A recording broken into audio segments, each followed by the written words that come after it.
bombastic side eye, criminal offensive side eye.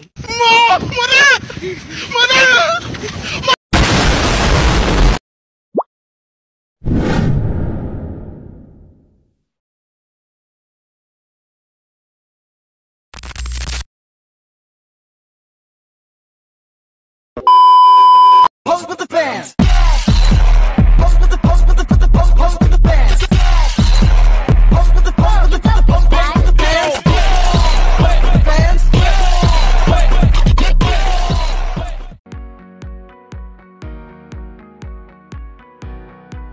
Assalamualaikum warahmatullahi wabarakatuh. Apakah kalian berpikir mengapa harga barang itu begitu dan kenapa sih kita harus beli sesuatu? Nah, jawabannya itu ada di pasar. Pasar adalah tempat bertemunya penjual dan pembeli, di mana permintaan dan penawaran itu bekerja sama untuk membentuk harga. Permintaan itu keinginan kita untuk membeli sesuatu sesuai dengan kebutuhannya. Hari ini kita akan membahas permintaan, bagaimana pasar bekerja, dan bagaimana konsep ini dilihat dari sudut pandang ekonomi Islam.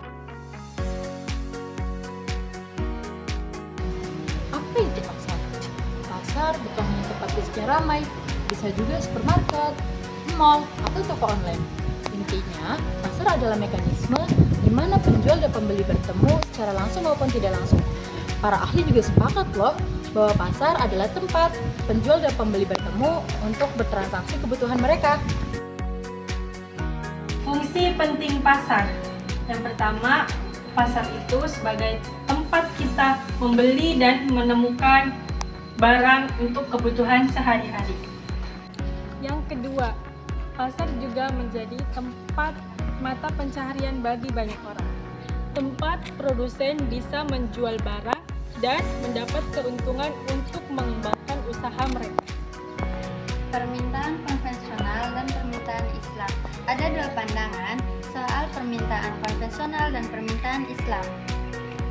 Ekonomi konvensional melihat permintaan itu dari keinginan individu untuk kepuasan pribadi tanpa pedulinya etika. Contohnya seperti naiknya keinginan alkohol, naik juga harga alkohol. Tapi ekonomi Islam berbeda. Permintaan bukan hanya soal kepuasan saja, tapi juga mementingkan adanya nilai-nilai keadilan, kehalalan, dan kemanfaatan. Keunggulan ekonomi mikro Islam.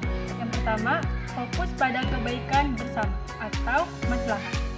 Maksudnya, mendorong kita untuk memilih barang yang bermanfaat bagi diri sendiri dan masyarakat. Yang kedua, mencegah monopoli dan penimbunan atau ikhtiar. Maksudnya, melarang praktik curang yang merugikan pasar dan melarang menaikkan harga yang tidak wajar. Kita harus menciptakan persaingan yang sehat.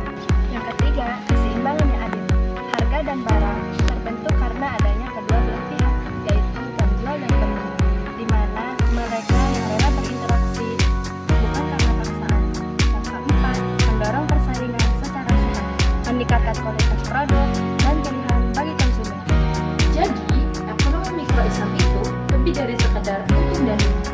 Dengan mencegah kecurangan dan mendorong persaingan sehat, ini adalah pendekatan yang lebih adil dan berkelanjutan. Mari jadi konsumen yang cerdas dan bertanggung jawab demi ekonomi kita yang adil, berkelanjutan, dan membawa ridho Allah untuk kita semua. A few moments later. Kayak ada yang kurang. Apa ya? Oh iya, teman saya.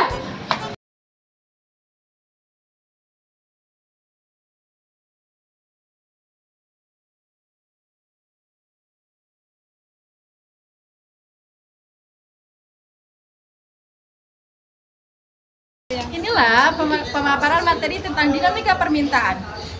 Thank you for watching. Bye-bye.